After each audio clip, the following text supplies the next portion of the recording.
Put that coffee down. Coffee's for closers only. All right, everyone, this is Tim the Electric Blue, bringing the best in New York Giants sports talk and entertainment. Oh, and coffee is only for closers, and that's what the Giants need to be this Sunday. They need to be a closer. They need to take care of business. They need to go after the Lions and Tigers and Bears. Oh, my.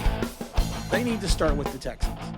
And we've talked about this in the past, and I touched on this briefly during yesterday's live stream. We had to cut the live stream short because I had a medical emergency to take care of, but everything's okay. But the Giants need to make a statement. This game against the Texans needs to be a statement game. And I've said this before: if the Giants are going to go and continue their march toward the playoff and continue to follow up on their great start at 6-2, they are going to have to play this team from Texas and just take care of business. Plain and simple, easy peasy. Just do what you need to do to end this and just make this a blowout game. Make this a statement game. And I've said this before. This needs to be a statement game. This needs to be a game where you sit there and you say the Giants took care of business. They're going to worry about Pierce. They're going to worry about Cooks. They're going to worry about Mills. But they need to go out and blow this team out. They need to have a 35-17 win. They need to show that their 6-2 record is not an aberration, that their 6-2 record is not a mistake. It is not a fluke. They need to show that they can take care of teams that they should be much better than at home and blow them out and make a statement. People are going to talk about Hughes and his 7 sacks. They're going to talk about Green and his 3.5. They're going to talk about Owens and his 48 tackles. They're going to talk to you about all these things. But the problem is you still have David Mills at quarterback. He was having an okay season. He's got 1,656 yards, 10 touchdowns, 8 interceptions. He's playing well enough. Pierce is going to be the big issue. He's got 678 yards at 4.6 yards a carry. He got the longest run of 75 yards with 3 touchdowns. You also got Burkhead in there as well. Like I said, Cooks is dangerous. Pierce is pretty good out of the backfield as well. You got Nico. I actually like Nico Collins. Nico Collins has got only 18 receptions but for 305 yards, 16.9. No touchdowns, but he does have a long pass of 58 yards. This is a game you have to make a statement. This is a game you have to come out and show that you are better than them. Plain and simple. The league against the Texans, or the Texans against their schedule, the opponents have 179 first down compares to 134. They rule the time of possession, the opponents do. They have 20 touchdowns to 13 touchdowns in reference to the Texans.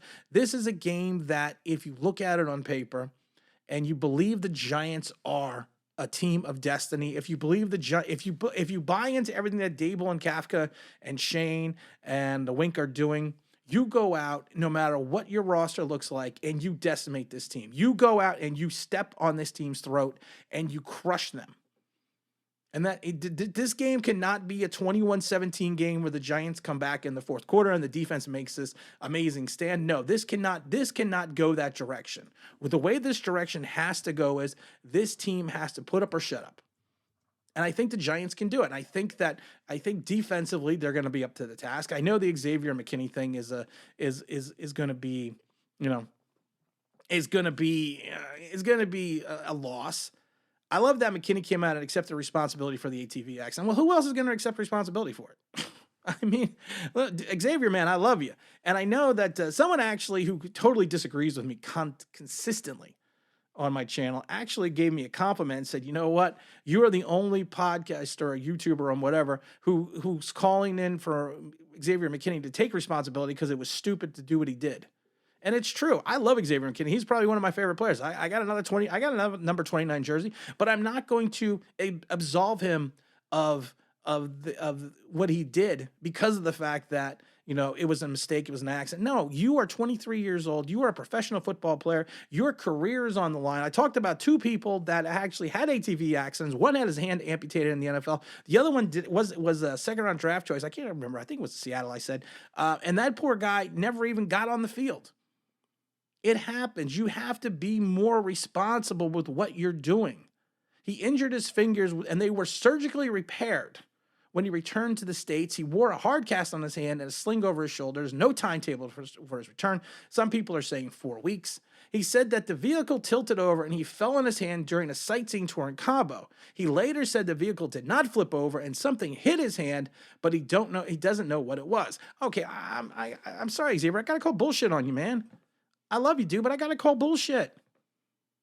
you have it in your contract where you're not supposed to ride ATVs, you're not supposed to ride motorcycles, you're not supposed to do anything during the middle of the season that's going to put you in jeopardy, that you are going to injure yourself and not have availability to play. You needed to be on that field versus Dallas. We have 2 winnable games right now, and if we have a problem where Julian Love, who's going to be taking over as a signal caller, has a bad game, and Landon Collins can't step up, and let's say Dane Belton becomes, turns into a little bit of a rookie, and we lose any of these 2 games because of your absence, it's not going to be something that you're going to look at and go, oh, well, you know what? It just happens. He's young. He's on his own time. No, take personal responsibility. And luckily, that's what he is doing. It's just the people around him that create content and do other things are allowing him to have an excuse. No excuses. You're 6-2. You have 5 divisional games coming up out of 9. You have 2 winnable games right off the bat, coming off the break, coming off the bye week. You do not need this distraction. You already have the Kadarius Toney distraction, and now we have this. And people want to make excuses for him? Excuses are like assholes. Everyone's got one. I'm tired of it. Take personal responsibility. And you know what? I have to give Xavier all the credit in the world for doing that. But like I said, this has to be a game. This has to be a statement game. This has to be a game that the Giants come out and say to the rest of the league, you know what? We are 6-2. We are not a aberration. We are not a fluke. We are a team, maybe not of destiny, but we are a team that can go forward and win the day. And when you have a team like the Texans and the Lions sitting there in front of you at home, those are the statements you need to make. This can't be a trap game. The Giants always have a problem coming out of the bye. We've known that forever. But this cannot be a trap game for this team. The trap for this has to be is you are setting the trap for the Texans, for the Lions. You are going to outscore these guys 50-15 over the next 2 games. And you are going to start looking forward to that game in Dallas as another statement game that not only are you here to try to capture the wild card, but maybe you are there to run through the division, even though you're already 1-0 against divisional opponents. That's the way this needs to look at. That's what we need to do, and that's what we need to focus on. All the other stuff that is around us right now, we need to get away from that, and we need to sit there as an organization and look forward. And I have a good feeling that Shane and Dable and Kafka and Wink will have their team ready. I'll be there for both games. Irish Rover's coming with me. He's flying all the way in to come to the game on Sunday. Got another subscriber against the Lions game. But you know what? At 6-2, we need to focus. We need to achieve. And we need to hope the outcome and the results come in our favor. But like I said, if you want to prove you are something, you want to prove you are not a fluke, this is the statement game. And again, this is Tim with Online Big Blue, bringing the best of New York Giants sports talk entertainment. And as always, if you feel like, subscribe. If you're ring that button,